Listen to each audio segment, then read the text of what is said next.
right, welcome to the fourth and final review of the evening. Up this time is Risen. Uh, so I guess starting out, this is pretty much the diametric opposite of the first game we reviewed, Mary Skelter 2, in terms of RPGs. Whereas that was a dungeon crawling JRPG. This is a big boy CRPG. Emphasis on the C. Because, yeah, this is very much tailored for the computer. And gather round and I shall tell you a tale of a German RPG developer named Piranha Bytes, who have been making this style of RPG for about 20 years. They first gained notoriety back in 2001 with a RPG called Gothic. I played that, I want to say 2004, 2005, sometime in the mid-2000s. I remember downloading Gothic 1 from the Home of the Underdogs. Anyone remembers that particular abandonware site? That version lacked cinematics, but otherwise played perfectly fine on the PC I used at that time. And Gothic was a strange RPG, not just in terms of its story structure, but its controls were very weird. And by that, I mean, so what if we took a CRPG, but made it so you could only use the keyboard to play? Mind you, it did have mouse look, because it was 2001, but everything had to be done with controller and up and weird controller combinations. It was like an RPG made by a drunk person. But it had a lot of personality. Piranha Bytes has a really distinct personality that shines through all of their RPGs. I'm coming off of playing their latest time of recording, LX, which is a much more sci-fi oriented take. Instead of being say, discount Morrowind or Oblivion or something like that, that one is more discount Mass Effect. Emphasis on the discount. I really, really didn't like LX. Though I'm not sure if that was a performance issue or it's just because the game field was utter dog shit. Now, Risen here, this is their 2009 RPG. Some people call it a pirate-themed RPG. That's not really true until Risen 2, from what I understand. This game is kind of piratey adjacent, but you don't really deal with ships or pirates. Or, you don't go on a pirate conquest in this game. You're stuck on this island for the entire duration, which is, once again, a trope that Piranha Bytes likes to use a lot. They use this for Gothic 1. You were in this area that was surrounded by this prison surrounded by a forest field, and the prisoners were forced to mine for ore, but the wizards fucked up the spell, and it ensconced the entire valley, and the prisoners rebelled, and thus the king had to make a deal with the prisoners since they were in charge. There's something similar along the lines here. You are an unnamed castaway who is the only survivor of a shipwreck that was destroyed by a titan. Yes, I think I can mention that. And you end up on this island, Fragments. And you are tasked to, not so much tasked, you are basically trying to figure out what the fuck's going on and how to get off the island. Because there's strange things going on in Fragments. It is being surrounded by torrential rainstorms, but nothing ever hits the island. no storms ever touch the actual island. And also, strange ruins have been just spontaneously rising from the ground and are filled with a lot of gold artifacts, but also a lot of fucking monsters. And it's like you are tasked to figure out what's going on by one of the three factions. This is another Piranha Bytes staple. They love you doing the three faction thing. And in this case, you've got the Swamp Bandits, led by the Don Esteban. You've got Harbor Town, which has been taken over by the not the what they call the Inquisition itself, but kind of their subordinate group, the fighting class.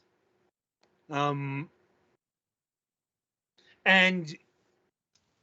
up on the monastery, you've got the Inquisitor himself. The Inquisitor and his band's path, that is the mage's path. The Swamp Bandit thief fighter path, and the Harbor Town soldier, like the fighter path, but also magic. It's hard. It's kind of hard to define in terms of pure rogue fighter mage, because this game is a lot looser with RPG mechanics than a lot of RPGs. That is to say, it doesn't really give a shit if you create what Fable would call a spell warrior. Somebody who's proficient in magic and fighting prowess. Mind you, fighting prowess is done in a variety of manners. Three main melee weapons: sword, axe, and staff. And the distance weapons are bow and crossbow. And you've got three kinds of magic: scroll magic, crystal magic, and rune magic. I've aligned with the Swamp Bandits, so I've been taking the fighter's path. Not the easiest path, because the combat in this game is, I guess, functional, but I wouldn't say it's all that enjoyable. Especially when you getting up on the higher tiers of weaponry, and they want you to do counter parries, and I'm like, no, I'm not lowering the shield, because I'm holding up the shield or the weapon will block most things. The reason you want a shield is because without a shield, you're unable to block small creatures. And there's a fair amount of fucking sting rats and borers that will mess your shit up. Is this like rat with scorpion tail, sting rat? More like a fucking rat with a porcupine bush. Oh, okay, that's actually more realistic, I think. Yeah. I mean, still terrible, but there's a good chance Petty Fan will come across some of them. I think I died to one a little bit ago. Yeah. Yeah, and in terms of let's say RPG investment, you're gonna have to put some dedication here. This isn't any sort of Dragon Age, Morrowind, any sort of RPG where you're just given the points when you level up and you just put them into a track. No, this is going old school. This is going much more pen and papery than your average RPG. And this is going to be a big decider if this is the kind of game for you. It's because you do earn levels, you do earn experience, you get what I believe they call talent points, which can be put into not just particular stats, but particular areas. Like pickpocketing, for example, has 3 tiers on its own, in addition to the dexterity skill. But here's the rub. When you gain a level, you're given 10 points, but what you have to do is you have to find a trainer. And this is how it works in a lot of pen and paper RPGs. It's like, it's not just enough to get a level, you have to find somebody who's proficient in the skill set in order to actually get better at a skill. Now, I know some other RPGs do this, but just, the more you do the skill, the better you get. That's not this game. This is like, this is like the D&D Gold Box games where, you got a level, you got to go down to the fucking training hall and pay somebody to train you. And, different people will train you in different things for a price. And not surprisingly, the higher up the skill level tree you get, the more money it's going to cost. Also, by a certain point, it's also going to cost you more to get into the higher levels of, like, weapon proficiency. My character has a sword weapon proficiency of 3 right now. It will require, if I'm remembering, like 400 gold and about 10 skill points to raise that. And on the other hand, one of the most positive aspects about not just this game, but Piranha Byte RPGs in general, is they do not give one single solitary shit about some of my most hated Western RPG tropes, like fucking encumbrance. What's that? Inventory management? Maybe a bit, but you can carry like fucking half the entire fucking island's inventory thing in your fucking pack and it will not care. Like, and it's a far sight better organized than Gothic 1, which like had everything in a vertical list, but Gothic here has a more traditional grid system, and you can separate it out by like weapons, food, alchemy, miscellaneous, and so on and so forth. It's definitely got the best inventory management of any Piranha Games product I played to date. Because it's got that good, RPG management, but it's also not worried about, oh, hey, you've got to fit all, you've got to fit these items in a certain way or else they'll not fit. Or, oh, you're carrying too much stuff. You're slow as shit now. I know this. Or, your weapons with durability. It's like, it doesn't matter how many times your shield gets smacked or your sword hits a staff, it will never break. And I know people will decry, but realism. I'm like, who the fuck cares? I'm not playing... I don't play games for the realism. I know there's a subset of that, but I personally fucking hate encumbrance. I hate dealing with weight. I hate dealing with inventory management. I hate all this tedious bullshit. I know there can be an art to it as well, but in general, I just find it time wasting. I know this is probably some of the most subjective stuff of this game, but it's one of the big reasons why I like Piranha Bytes RPGs in general. I don't have to worry about, oh no, I picked up too much pieces of armor or swords. That being said, that's another pretty big barrier. Maybe not so much weaponry. Weaponry you'll be able to find pretty regularly. It's armor. Like, armor is really fucking hard to get. Like, just where I am, like, right now is, like, the first time I've gotten really good armor, and that costed, like, 1,000 gold. Like,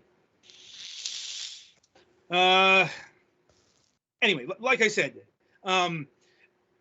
I have found Risen to be a very engrossing RPG, but you will have to be of a certain mindset.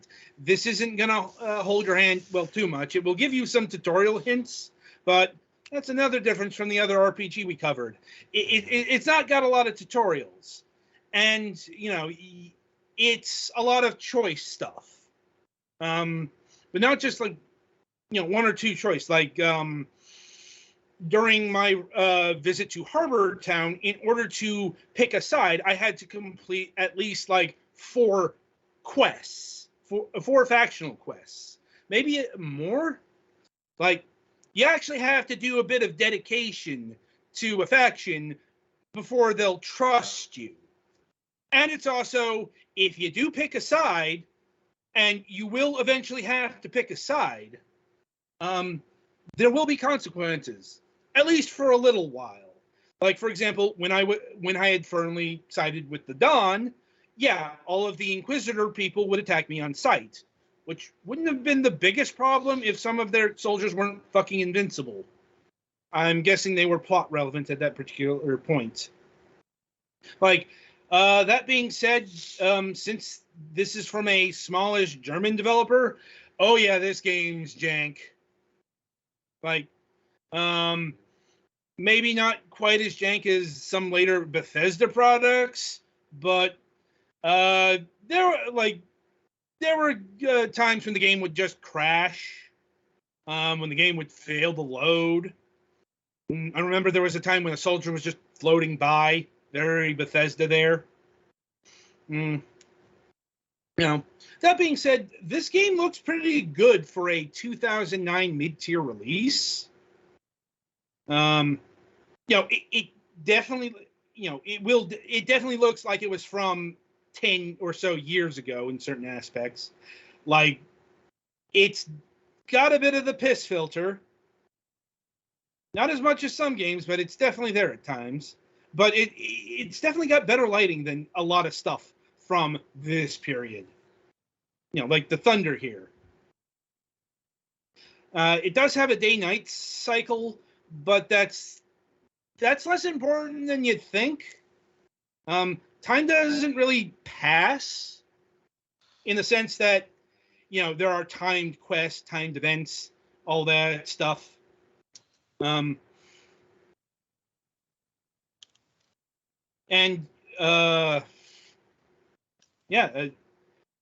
This game is pretty fun, provided you can overlook some stuff. But once again, also enemy encounters here. There's a good chance you will die because enemies will come in groups and you are just one person. Now, to put it this way, I've put in 30 hours, and I could easily see myself putting another 60 into the game, which is one of the highest honors I can give a RPG of any persuasion. Right, so any questions, comments, or concerns from you guys? I think I'm good. Yeah, I think I'm good. It looks decent, but console RPGs like this are not usually my speed. No, CRPGs are computer RPGs.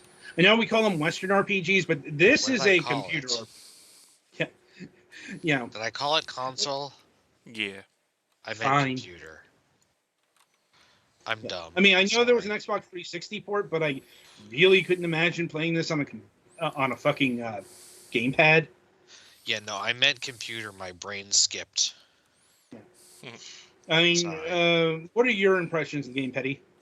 So far I think it's fine. Yeah, no. Yeah, like I said, I really like this game. I really like this style of game. A bit of subjectivity here, but yeah. It's a fine release. Won't cost you much. Like, you can get it on Steam for $10. You can get like the entire bundle. The Risen is a trilogy. Like, And I've heard the series gets worse as it goes on. Like, wouldn't be the first Piranha Bytes game series to do that, though there were extending circumstances over the Gothic series. They were basically kicked off the franchise after 2. I forget the specific reason why, but, Joe Wood is long dead, so it doesn't really matter. Like, but yeah, the franchise pack is $44.16. At least, this is a regular price. It was on sale. These games were on sale for like $250. Well worth your purchase. I guess if I had to give an arbitrary numerical value, 7 out of 10.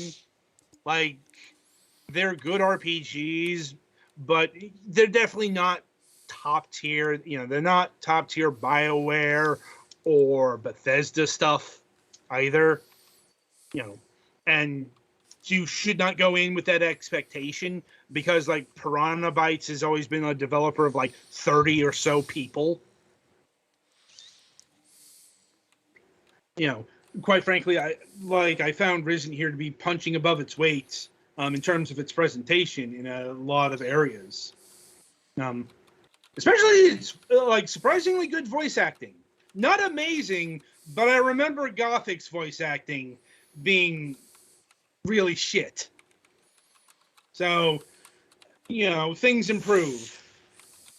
And yeah, I think that's about it about Risen. And indeed, that'll about do it for this installment of the Fragments of Silicon Reviews. The week ahead. So coming up on Wednesday, January 19th, we are slated to have Alex Bazooka of Two Scoop Games. Bit concerned here because he hasn't rung back, and according to his Twitter, he hasn't posted since November. By the way, he's the one who we had to delay the interview by a few months because he was coming down with the flu. I don't think I think he's over that, but yeah, kind of concerned about this interview taking place. So, Petty, be sure to have Heaven's Vault on standby on Wednesday. On Friday, January 21st, we'll be having Jan of Hypnotic Owl.